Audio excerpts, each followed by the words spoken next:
அனைவருக்கும் தினம் ஒரு தகவல் சார்பாக இனிய வணக்கங்கள். இன்றைக்கி நம்ம பார்க்க போகிற பதிவு நாளை வந்திருக்கக்கூடிய சக்தி வாய்ந்த வசந்த பஞ்சமியின் பதிவுங்க. பொதுவாகவே பஞ்சமி அப்படின்னாலே வாராகி அப்பாளுடைய வழிபாடு தான். இந்த தடவை ஷியாமலா நவராத்திரியில் வந்திருக்கக்கூடிய வசந்த பஞ்சமி நமக்கு சரஸ்வதி தேவியுடைய அனுகிரகமும் வாராகி தேவியுடைய அனுகிரகமும் குறிப்பாக வெள்ளிக்கிழமையோடு வந்திருக்கிறதுனால மகாலட்சுமி தேவியுடைய அருள் கிடைப்பதற்கு இந்த மும்மூர்த்தி அந்த தெய்வங்களுடைய அருள் கிடைக்கக்கூடிய ஒரு அற்புதமான ஒரு நாள். நமக்கு செல்வ பிரச்சனைகள், கடன் பிரச்சனைகள் இதெல்லாம் தீர்வதற்கு நமக்கு மகாலட்சுமி வழிபாடு ரொம்ப ரொம்ப முக்கியம். படிப்புக்கு சரஸ்வதி தேவி, அதே மாதிரி ஒரு பிரச்சனை தீரணும், அதுவும் வேரோடு பிடுங்கி களையணும். ஒரு எதிர்மறையான விஷயங்கள் நம்ம வீட்டுக்குள்ளே இருந்துக்கிட்டே இருக்குது, எவ்வளவோ பரிகாரங்கள் பண்ணிட்டும் எங்களுக்கு தீரவே இல்லை அப்படின்னா நம்ம வழிபட வேண்டிய தெய்வம் வாராகி. இந்த 3 தெய்வங்களுடைய அனுகிரகம் கிடைக்கக்கூடிய அற்புதமான ஒரு நாள் தான் நாளைக்கு இந்த நவராத்திரியில் வரக்கூடிய வெள்ளிக்கிழமையோடு வந்திருக்கக்கூடிய வசந்த பஞ்சமி. நாளைய தினம் நம்முடைய வீடுகளில் ரொம்ப ஒரு சிம்பிளான ஒரு இலை தாந்திரிக பரிகாரம் தாங்க தெரிஞ்சுக்க போகிறோம். பதிவுக்குள்ளே போகிறதுக்கு முன்னாடி நம்முடைய சேனலை நீங்கள் இப்போ வரைக்கும் சப்ஸ்கிரைப் பண்ணாமல் பார்த்துட்ருக்கீங்கன்னா கண்டிப்பாக சப்ஸ்கிரைப் பண்ணிக்கோங்க. அப்போ தான் எங்களுடைய எல்லா நல்ல நல்ல பதிவுகளுமே உடனுக்குடனே வரும். பக்கத்தில் இருக்கக்கூடிய பெல் பட்டனை மறக்காமல் கிளிக் பண்ணிக்கோங்க. இப்போ பதிவை பார்க்கலாம். பொதுவாகவே நம்முடைய சேனல் தொடர்ந்து பார்த்துட்ருக்க எல்லாருக்குமே தெரியும், இது மாதிரியான பஞ்சமி நாட்களில் நம்ம செய்யக்கூடிய இலை தாந்திரிக பரிகாரம். எல்லா வீட்லேயும் வச்சுருக்கக்கூடிய ஒரு செடி தான் கற்பூரவள்ளி செடி. இந்த கற்பூரவள்ளி செடியானது ஒரு வீட்டில் இருந்ததுன்னா ஃபஸ்ட்டு மெயினாக ஒரு வீட்டில் வாஸ்து பிரச்சனைகள், ஏதாவது வீட்டுடைய அமைப்பு, அதாவது சொந்த வீடோ வாடகை வீடோ, அந்த வீட்டுடைய அமைப்பில் அது கொஞ்சம் ஏதாவது ஒரு மாற்றங்கள் இருக்குது அப்படின்னா, குடும்பத்துக்கு ஏதாவது ஒரு பிரச்சனைகள் வருதுன்னா இந்த கற்பூரவள்ளி செடியானது நமக்கு அதை நிவர்த்தி பண்ணும்னு ஒரு ஐதீகம் இருக்குது. அது மட்டும் இல்லாமல் எதிர்மறையான ஒரு விஷயங்களை தடுக்கக்கூடிய ஒரு சக்தி இந்த ஒரு செடிக்கும் இதனுடைய இலைக்கும் இருக்குது. அதோடு கூட நமக்கு சயின்டிஃபிக்காக இந்த ஒரு செடி வீட்டில் இருந்தாலே போதும், இந்த இலையை நம்ம போட்டு கஷாயம் பண்ணலாம். இல்லாட்டி வேறு ஏதாவது பரிகாரங்களுக்கு நம்ம பிள்ளைங்களுக்கே ஏதாவது வீசிங்காக இருக்குது, இல்லை நமக்கே ஏதாவது ரொம்ப மூச்சு திணறல் இருக்குது, ஒரு சளி பிடிச்சிருக்குன்னா இந்த இலையுடைய சாறு நம்ம பயன்படுத்திக்கிட்டாலே போதும், நமக்கு அறிவியல் ரீதியாக நிறைய பயன்கள் இந்த செடிகளை வச்சு. அதே மாதிரி குடும்பத்தில் அந்த பணம் வருவதற்கான ஒரு கஷ்டங்களை தீர்க்கக்கூடிய ஒரு எளிமையான தாந்திரிக செடினா இந்த ஒரு கற்பூரவள்ளி செடி தாங்க. இது வரைக்கும் எங்கள் வீட்டில் இல்லைம்மா அப்படிங்கிறவங்க கூட சின்னதான ஒரு தொட்டி மட்டும் ஒரு நர்சரியில் வாங்கி வைக்கலாம். இல்லாட்டி நமக்கு எங்கேயாச்சும் கிடைக்குதுன்னா இதோட ஒரு குச்சி ஒரு கொம்பு மட்டும் வாங்கிட்டு ஒரு குட்டி தொட்டியில் நீங்கள் வாங்கி மண்ணில் வச்சு பாருங்கள், டக்குன்னு பிடிச்சிக்கும். அதிகம் தண்ணியோ பராமரிப்போ எதுவுமே தேவையில்லைங்க. இந்த செடியை நல்லா பராமரிச்சுட்டு வந்தாலே போதும், இந்த செடி வளர வளர நம்ம குடும்பத்தில் இருக்கக்கூடிய கடன் பிரச்சனைகள், குறிப்பாக பணம் சம்பந்தப்பட்ட பிரச்சனைகள் ஏதாவது வீட்டில் இருக்குன்னா ஃபஸ்ட்டு அதை நிவர்த்தி பண்ணுகின்ற ஒரு தன்மை இந்த செடிக்கு இருக்குது. அப்படிப்பட்ட இந்த செடி வச்சு நம்ம நாளைக்கு செய்யக்கூடிய ஒரு அற்புதமான ஒரு தாந்திரிக பரிகாரம். நாளைக்கு இதில் ஒரே ஒரு இலை மட்டும் எடுத்துக்கோங்க, ரொம்ப அதிகம்லாம் வேணும். ஒரு இலை மட்டும் எடுத்துக்கிட்டு அந்த ஒரு இலையில் நம்ம என்ன வைக்கணும்னு கேட்டிங்கன்னா, அதில் 3 மொட்டு உடையாத கிராம்பு எடுத்துக்கணும். அதில் கொஞ்சமாக ஒரு பச்சை கற்பூரம் எடுத்துக்கோங்க. இப்போ தான் பார்க்குறோம், பச்சை கற்பூரம் பூஜையில் இல்லை அப்படிங்கிறவங்க கட்டி கற்பூரம் எடுத்துக்கலாம். பச்சை கற்பூரம் கம்மியாக இருந்தாலும் பரவாயில்ல, கொஞ்சம் எக்ஸ்ட்ராவாக ஒரு கட்டி கற்பூரம் நீங்கள் வச்சுருங்க.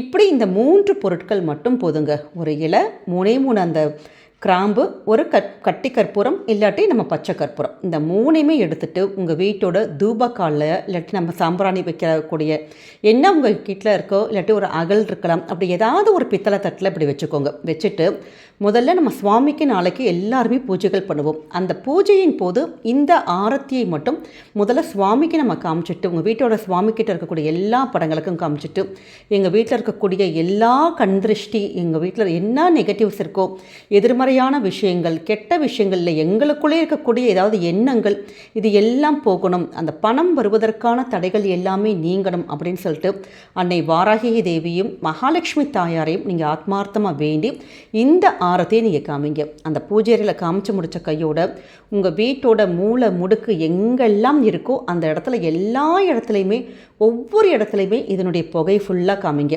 கற்பூரம் ஃபுல்லாக அணைஞ்சதுக்கு அப்புறமேட்டும் கொஞ்சம் லைட்டாக நமக்கு அந்த புகை, அந்த எரிஞ்சு அந்த வாடை வந்துக்கிட்டே இருக்கும். அதாவது அந்த கிராம்பு ஃபுல்லாக எரிஞ்சு கரிஞ்சு போயிருக்கும். அப்போ அந்த சூட்டில் பச்சை கற்பூரம் அந்த இலை வச்சுருக்கோம் பார்த்தீங்களா, அந்த கற்பூரவள்ளி இலைகிட்டேருந்து ஒரு ஸ்மெல் வரும். இந்த ஒரு வாசனை, இந்த ஒரு நறுமணம் வீட்டுக்குள்ளே இருக்க இருக்க நமக்கு அப்படியே வீடே ஒரு பாசிட்டிவிட்டியாக இருக்கும். வீட்டில் இருக்கக்கூடிய எல்லா எதிர்மறை விஷயங்களும் நம்மை விட்டு போகும். நமக்கு அந்த பணத்துக்கான தடைகள் எல்லாமே விலகும். குடும்பத்தில் இருக்கக்கூடிய அந்த கண் திருஷ்டிகள், கெட்ட விஷயங்கள், அதாவது குடும்பம் நல்ல ஒரு பணத்தளவில் மனசளவில் எல்லாம் சந்தோஷமாக இருப்போம். சடனாக குடும்பத்துக்குள்ளே ஏதாவது ஒரு அடி வாங்கும். அப்படியே பிள்ளைங்க அப்படியே டவுன் ஆவாங்க. நல்லா படிக்கிற பசங்க கரெக்டாக எக்ஸாம் டைம் பார்த்து அப்படியே படுத்துக்குவாங்க. ஒன்றுமே பண்ண முடியாது. நமக்கே நல்லா தெரியும், யாராவது கண் திருஷ்டி பட்டிருப்பாங்க. அதே மாதிரி நல்ல ஒரு ஆஃபீஸாக இருக்கட்டும், நல்லபடியாக ஒரு பிஸ்னஸ் நல்லா போயிட்டுருக்கும், அவங்க அப்படியே ஒரு டவுன் ஆகிறது.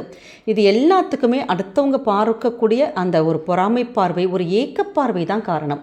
அதனால் இது மாதிரி முறையில் நம்ம ஒவ்வொரு மாதம் வரக்கூடிய அந்த வளர்பிறை பஞ்சமி, தேய்பிறை பஞ்சமி, இந்த 2 பஞ்சமி நாட்கள், அதுவும் நாளைக்கு வந்திருக்கக்கூடியது சக்தி வாய்ந்த இந்த வசந்த பஞ்சமிங்க. நவராத்திரினாலே அம்பாளுடைய அனுகிரகம் உள்ள ஒரு 9 நாட்கள். அதனால் இதில் இருக்கக்கூடிய இந்த 3 தெய்வங்களுடைய அனுகிரகம் நமக்கு கிடைப்பதற்கு இது மாதிரியான இந்த ஒரு தூபத்தை வீடு ஃபுல்லாக நீங்கள் போட்டு காமிச்சு பாருங்கள். எப்படிப்பட்ட ஒரு எதிர்வினைகளும் நம்ம வீட்டை விட்டு ஓடும். அதே மாதிரி இந்த தூபத்தை நம்ம இது மாதிரி வீட்டுக்கு காமிக்கிறப்ப, ஒவ்வொரு இடமா அப்படி காமிச்சிட்ருக்கப்ப நீங்கள் மனசுக்குள்ளே இல்லாட்டி வாய் விட்டு இந்த அற்புதமான பணம் வசியதற்கான ஒரு மந்திரம், ஓம் ரீங் வசி வசி தனம் பணம் தினம் தினம், ஓம் ரீங் வசி வசி தனம் பணம் தினம் தினம். இது அப்படியே வேகமாக கடகடன்னு நம்ம சொல்லக்கூடாது. பொறுமையாக உங்கள் மனசுக்குள்ளேயே அப்படியே சாண்டிங் பண்ணிவிட்டு உங்கள் வீட்டோட ஒவ்வொரு மூலை முடுக்கு இப்படி எல்லா இடமும் காமிங்க. இப்படி நீங்கள் ஒரு 15 நாட்களுக்கு ஒரு முறை நம்ம இதே மாதிரி ஒவ்வொரு முறையும் நம்ம அந்த பஞ்சமி நாட்களை செஞ்சு வந்து பாருங்கள். நிச்சயம் அம்பாளுடைய அனுகிரகத்தோடு, மகாலட்சுமியுடைய அனுகிரகத்தோடு நமக்கான அந்த பணத்துக்கான தடைகள் எல்லாமே விலகும். குடும்பத்தில் நல்ல ஒரு பணவரவு வருவதற்கான ஒரு சூழல், அதற்கான ஒரு வாய்ப்புகள், நமக்கு ஒரு சான்ஸ் கிடைச்சா தானங்க, ஒரு ஆப்பர்ச்சுனிட்டி கிடைச்சா தானே நமக்கு வீட்டுக்குள்ளே பணம் வர முடியும். அதற்கான சூழலை இந்த இயற்கையும் சரி, நமக்கான அந்த தெய்வங்களும் நம்ம அந்த நேரமும் கண்டிப்பாக நமக்கு அந்த அனுகிரகம் பண்ணி கொடுக்கும். இது எப்போ செய்யலாம் அப்படின்னு கேட்டிங்கனாலே, பொதுவாக பஞ்சமி வழிபாடுனாலே மாலை நேர வழிபாடு தான். நாளைக்கு அந்த சுக்கிரஹோரை 8 to 9 ரொம்ப ரொம்ப நல்ல அற்புதமான ஒரு நேரமாக அமைஞ்சிருக்கு. அதனால் நாளைக்கு வரக்கூடிய இந்த சுக்கிரஹோரை 8 to 9 நேரத்தில் இந்த ஒரு அற்புதமான ஒரு தூப வழிபாட்டை உங்கள் வீட்டில் செஞ்சு பாருங்கள். நிச்சயம் நல்லபடியாக இருக்கும் குடும்பமே. வசந்த பஞ்சமிக்காக நம்முடைய சேனலில் நிறைய பதிவுகள் தொடர்ந்து கொடுத்துக்கிட்டே தாங்க இருக்கும். எந்த இதையுமே நீங்கள் மிஸ் பண்ணாதீங்க. ஏன்னா இது மாதிரி விசேஷமான நாட்களில் பண்ணக்கூடிய சின்ன சின்ன ஒரு விஷயங்களுக்கும் அதுக்கு அதீத ஒரு பலன்கள் கிடைக்கும். அதனால் எல்லா வீடியோவையும் பார்த்து நிச்சயமாக நீங்கள் வீட்டில் செஞ்சு பலன் அடையணும்னு நாங்களும் கேட்டுக்கிறோம். இந்த பதிவானது கண்டிப்பாக உங்கள் எல்லாருக்குமே பிடிச்சிருக்கும்னு நினைக்கிறோம். நம்முடைய கமெண்ட் செக்ஷனில் வாராகி தாயே போற்றி, இல்லாட்டி ராஜ மாதங்கியே போற்றி அப்படிங்கிற அற்புதமான ஒரு மந்திரத்தை பதிவிடுங்க. நிச்சயமாக அன்னையினுடைய அருள் உங்களுக்கும் உங்கள் குடும்பத்துக்கும் பரிபூர்ணமாக கிடச்சி எல்லா கடன் பிரச்சனைகள் எல்லாம் தீர்ந்து குடும்பம் நல்லபடியாக செல்வ செழிப்போடு வாழணும்னு சொல்லிட்டு நாங்களும் இறைவன்கிட்ட பிரார்த்தனை பண்ணிக்கிறோங்க. நம்ம சேனலை தொடர்ந்து சப்ஸ்கிரைப் பண்ணி உங்களுடைய ஆதரவுகள், சப்போர்ட்டுகள் என்றைக்குமே எங்களுக்கு கொடுக்கணும். மீண்டும் வேறொரு நல்ல பதிவோடு உங்களை சந்திக்கிறோம். நன்றி, வணக்கம்.